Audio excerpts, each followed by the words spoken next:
Hey Phantomaniacs, welcome to the newest unboxing here on the Needless Things YouTube channel. Today we are taking a look at Battle Damaged RoboCop with chair. I think it's just technically what they're calling this.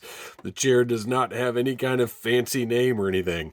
This packaging is very cool. If you can tell, there's a metallic finish on the RoboCop logo over here on the side and on the little trim part right here.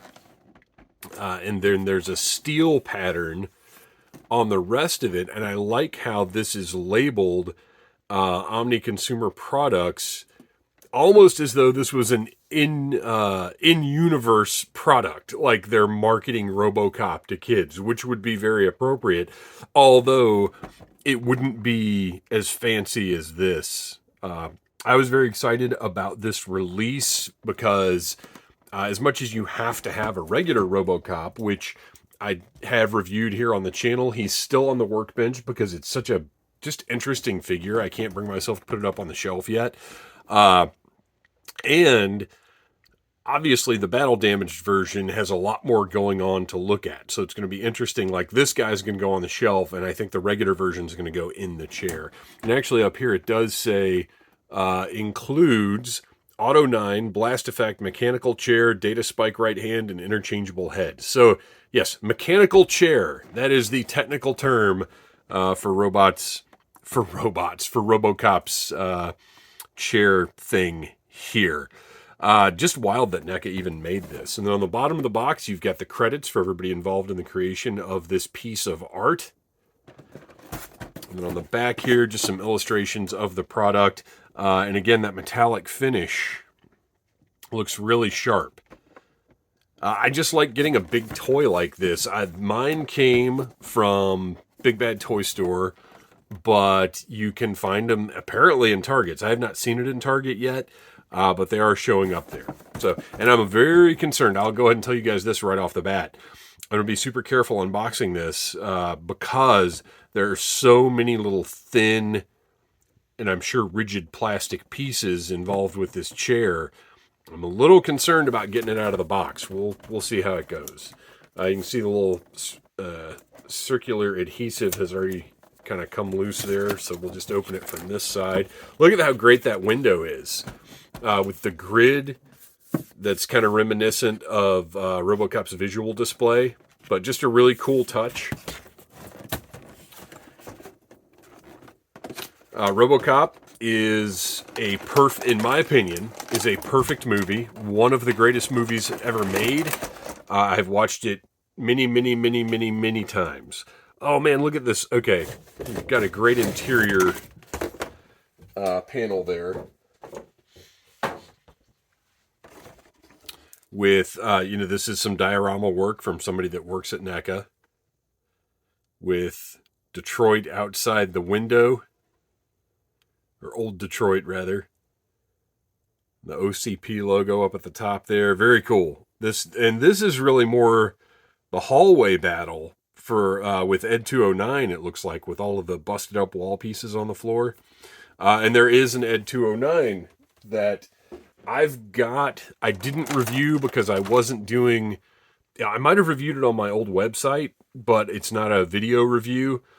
But the Ed 209 has apparently been reissued by NECA. So if you need that, go get it because it's incredible. All right. We got that blast effect. This was also included with the regular RoboCop release, which is fine.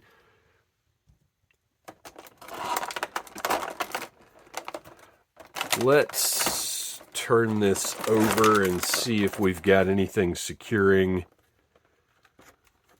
No, it doesn't look... It looks like everything is pressure. What is with the little... Like, there are no wires or anything holding any of this in place, which is really shocking. Oh, wait, there we go. Okay, so Robo has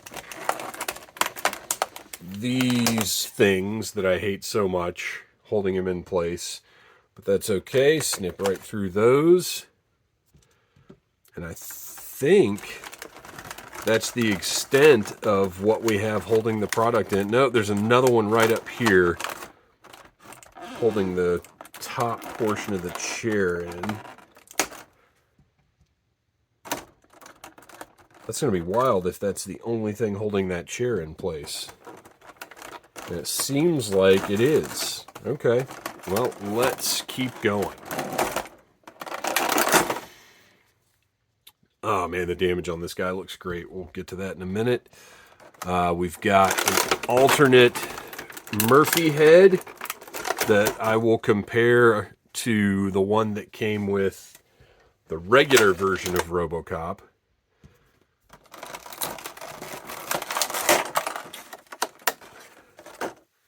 The Auto 9 just flew out of its little spot. We get the data spike hand, which also came with the regular version of RoboCop, but you do need it with the battle damaged version. And then we've got our chair.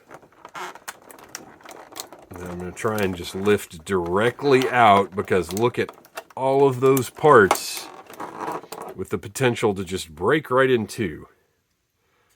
Think we got it though. All right. And let's get that Auto 9 out. And there you go. We're done with the plastic tray, which seemed to be one of the least invasive plastic trays I've seen. All right. Get all of our tools back off to the side. We'll just go ahead and take a look at the Auto 9. It's the same thing that came with the regular release RoboCop, the undamaged version. It looks great. It's got a great size to it. It looks like it's supposed to look. The data spike hand, again, identical to the one that came with the regular release, but what we really need is a Clarence Boddicker figure to drive this right into the neck of Clarence Boddicker. And I very, very badly want, well, Emil and Clarence, like I want all of the villains. I want NECA to make them. And I get it that there maybe isn't like the most money in the world in doing that, but I really would love to have figures of those guys. So here is the comparison of the, I guess, unmasked head. The battle damaged one is actually a slightly different skin tone. Like you'd never know it just from looking at it, but it's a little darker in a way. Otherwise, this appears to be exactly the same sculpt, and there's no reason why it wouldn't be. But the color is a little different as well. If you can see, there's more blue in the metal portion. Very interesting.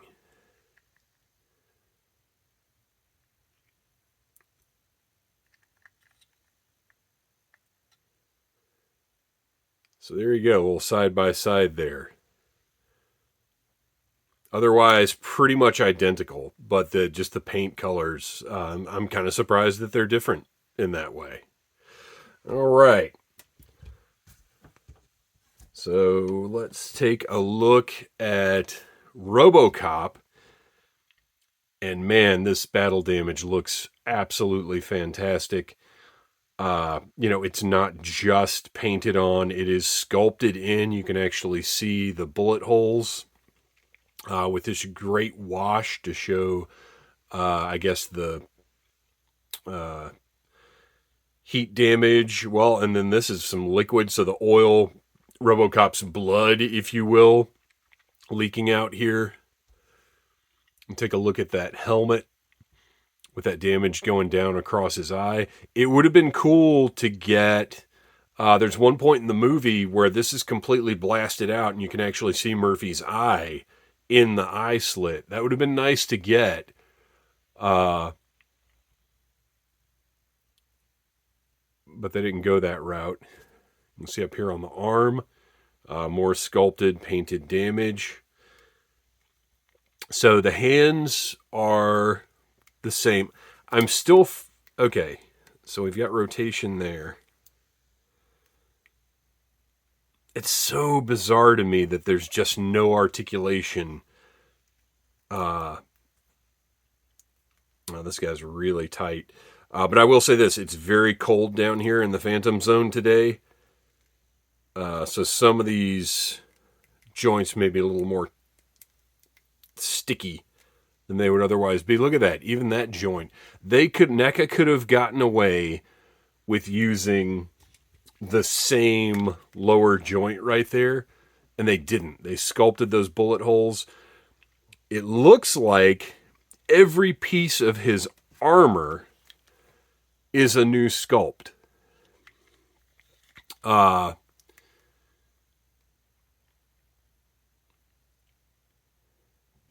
the color, very, very close to the same. So look, the thigh and the lower leg, you can see newly sculpted pieces there. And even the inside, look at the bullet holes and the damage.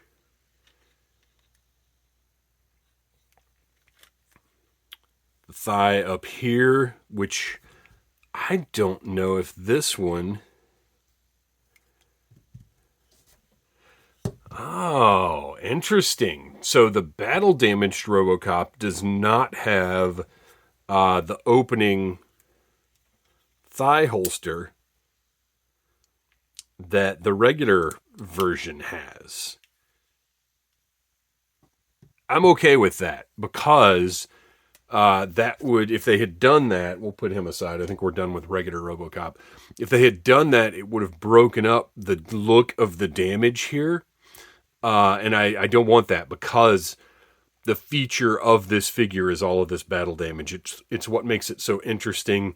The colors, the sculpt, like everything. This is in hand. You know, obviously you want a regular RoboCop figure, but just in hand is an interesting toy to look at. The Battle Damaged RoboCop is better. It just is. Now it looks like the back plate.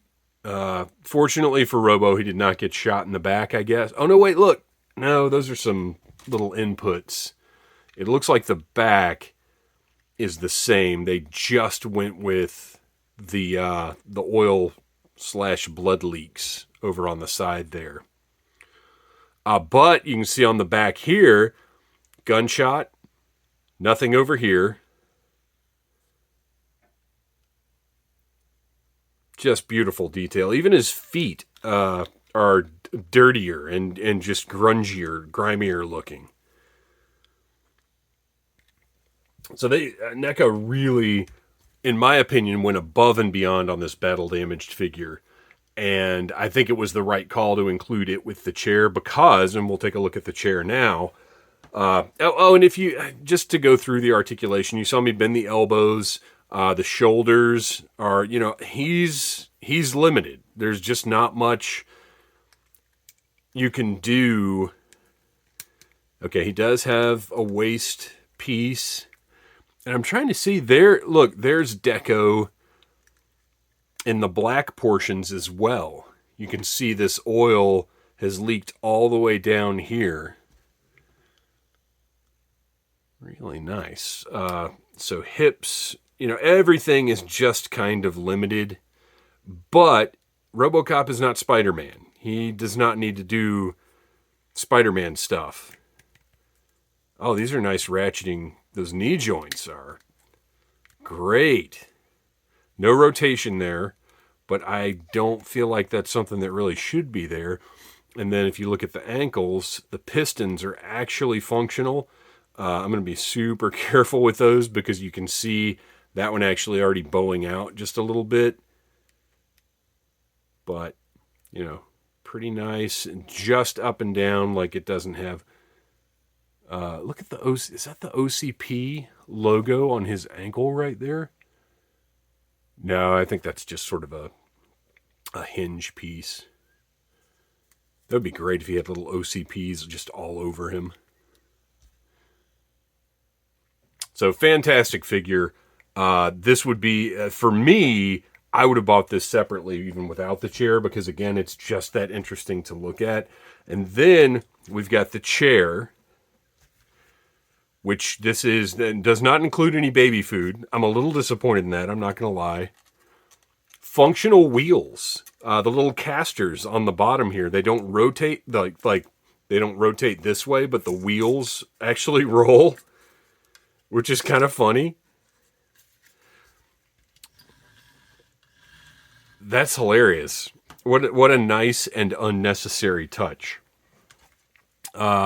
You've got the video monitor of RoboCop that's on a little swing arm right there.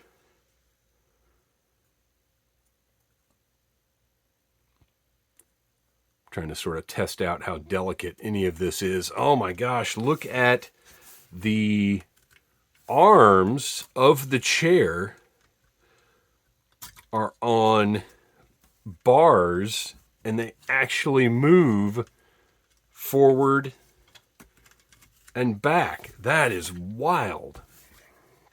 The chair itself rotates.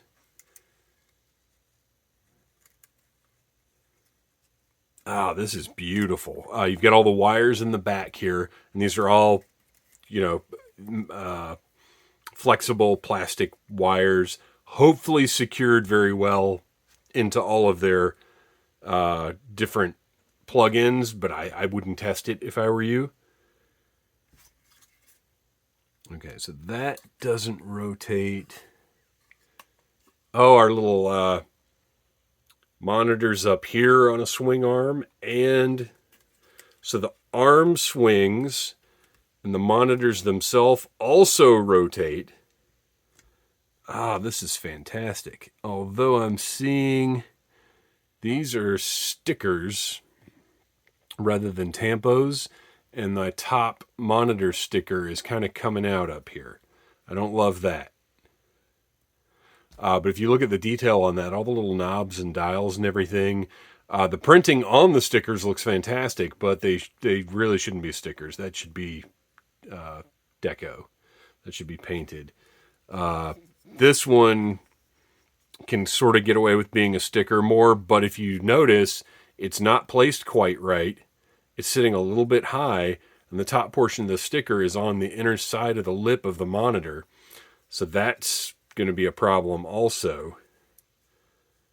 If you're going to use stickers, NECA, you're going to have to be a little more precise with the placement. So that's not great. The top piece of the chair here, you can see actually is on a couple of little pins. Mine in the box, this side was a little loose, but it pushes right back down, so you're okay there. This is a really, really nice piece. I love this. This is the kind of diorama stuff. I don't do a lot of diorama stuff because I'd rather have figures on my shelf, but this is the kind of stuff, kind of like Freddy's Furnace, that I feel like you just need.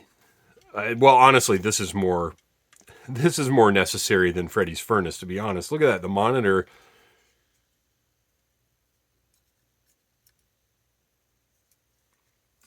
Didn't I just rotate the monitor? Oh, no, I guess I didn't. Okay, so the monitor itself doesn't appear to swivel, but the arm that it's on does.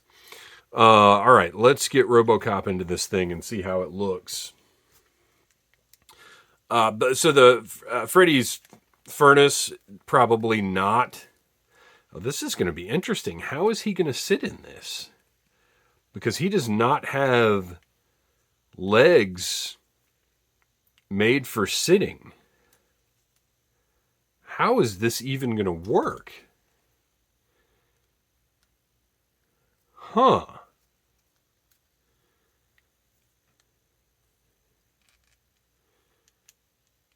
He's got old school, like, Jack's Pacific legs. Oh my gosh, is he really going to have to sit in the chair like this?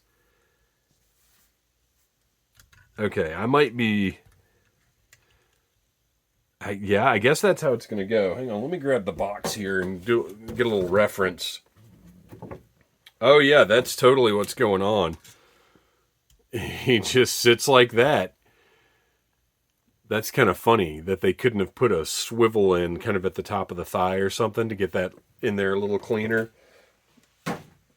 So this is how he sits. And if you notice, there's a socket on the back of RoboCop's head. Now, it's just sort of suggested that this plugs into it, it doesn't actually like plug in firmly. See, this is, oh, whoa, oh, okay. So we do have a swivel here. That's good, that's good. I didn't think that turned at all. A little wrist articulation would still be nice, but it's okay. All right, so let's get those arms how they're supposed to be. And again, you know, I'm going to put my regular RoboCop in this. This is why, I think, this is why this moves up and down, so you can line that up to look like it's going into the socket in the back of his head. Because the hole is not deep enough to actually plug that thing in, but you can certainly line it up to look right. And then once you've got him in place, put those arms down. And not bad. I think they could have done a little better job with getting his... And with a little bit of fiddling, I think I can get him in there even better. Maybe they could have done a better job with the legs. But, I mean, that's not bad. Just a swivel up here, like inside this piece, would have just a tiny swivel would have made this look much more aesthetically appealing. To the point where but it's not. I know you won't be able to really see in there, but there's nothing. This is just a flat piece with a ball joint right there. So there's no swiveling to be done. I think they could have engineered that better. But, let's see. We got a little deeper bend. Maybe we can get both of his feet on the little platform there. So, it's, you know what? It's okay. It's better than okay. It's solid. But, again, just give me those... Do a little better job on those thighs. But the chair... I love the fact that I've got it. Again, I'm going to put my regular RoboCop in the chair. Battle Damaged RoboCop is going to be probably facing off with Ed 209. This is great. I'm very, very happy with it. It's a cool piece. NECA is very good to figure photographers, I think. They've been trying to do a lot of diorama stuff. They've got the Universal Monsters accessory sets that they're doing now that... I would love to have, but to me, they're a little pricey for what they're offering. And like I said, I want figures on my shelves, not,